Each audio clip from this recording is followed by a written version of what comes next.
great to be here. As Evan mentioned, I'm Yashar Behzadi, the CEO of Neuromation. This should be a familiar image for everybody. We know that major platform companies maintain their competitive advantage by building walls around their ecosystems and data moats to protect themselves, especially with data-hungry deep learning applications. Neuromation's vision is to democratize AI, level the playing field, and enable everybody to contribute to and benefit from AI. So how do we do that? Well, we've raised about $50 million to bring our vision to the world, and it starts with first building a global marketplace. So some of the trends that drive us to think about a marketplace for AI one is the commoditization of a lot of these algorithms and applications. It's data, the freeing of data, as many people are starting to want to share their data and kind of bring this data to bear or monetize their data assets. And I think the most powerful kind of trend here is that software engineers are becoming AI practitioners, right? And now you're looking at a pool of people who are orders of magnitude bigger than the current AI practitioner space. So what happens when millions of people from across the world in centers of excellence that we're finding in Eastern Europe, in China, in all these different places, they start developing these skills and now have access to data and then have access to a global demand through the enterprise. So that's what we're building as a nexus, is this overall marketplace to connect the dots. Now, part of this will be the data side of things, and we've developed a number of tools to make it simpler to build AI applications just out of pragmatism.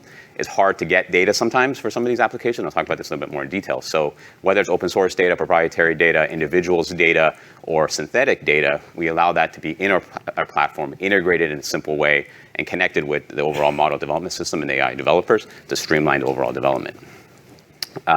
All of this is enacted through a token exchange. So we did an ICO as well and are building kind of a virtual economy around this. This allows for a number of key advantages. One is very granular control of individuals' data and ability to share and withdraw access controls. And the microtransactions are global microtransactions are a very big part of this. You can have a model, you can be a grad student, you can put your AI model on our platform. One person can call it from the other side of the world and you get paid on that one transaction. Very seamlessly, very easy. And then you can use that to buy data assets or other things on the platform. So it creates a very simple and easy kind of method for transactions. So synthetic data, as I mentioned, is one of the key technologies we're building to enable this. We have some other things in the lab as well. And synthetic data is a very interesting place to start because it it breaks down the barriers with these data modes, allows small companies to get the data they need for specific applications to then compete and win against the larger platform companies. And it allows for 100% pixel perfect labels, it's automated, it's cheap, and probably the most powerful element of synthetic data that we heard about yesterday as well is that the combinatoric power. It adds robustness to any application. So by being able to take an object, multiplying the number of objects by the number of environments, by the number of different camera attributes, to a number of landscapes and things that you may want to embed that object in, and combinatorially you can create billions of images that supplement and make your applications even more robust or address issues with bias and other things that we've talked about earlier today. We find that there's kind of a natural trajectory for using synthetic data. The first place to use it is where the models are very simple, the object models are very simple. So in a retail application, we're working with a large retailer. They have 200,000 SKUs. They're rapidly changing. They have various different shelf arrangements. It's kind of impractical and very costly to generate the data necessary to train the traditional deep learning models. But with synthetic data, we can generate all the SKUs because it's easy to create a realistic model of a particular consumer good because it's well described, and we can build this application and have it perform on par with using traditional data methods.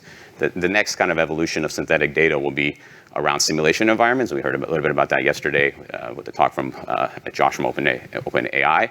And the third side of I think progression is more generalized models in which you look at kind of how well your model does in classifying specific objects, and then have the synthetic data automatically generate new data to make it more robust against those particular edge cases. Broad set of applications, as I mentioned, across a variety of fields, and a lot of these we're developing in-house currently or partnership with partners. The first class is making enabling applications to be done faster and cheaper than traditional methods. The second one is in applications in which the event that you're trying to estimate is actually very rare, so it's actually hard or impractical to get the amount of data you need, and there's a number of things in that category. And the third is any data application that can benefit from the variety that's added by the combinatoric power of synthetic data. It hardens it. So I'm very happy to be here, and this is a great conference. And if you guys want to talk more about contributing to our marketplace or benefiting from our marketplace, please talk to me. Thank you.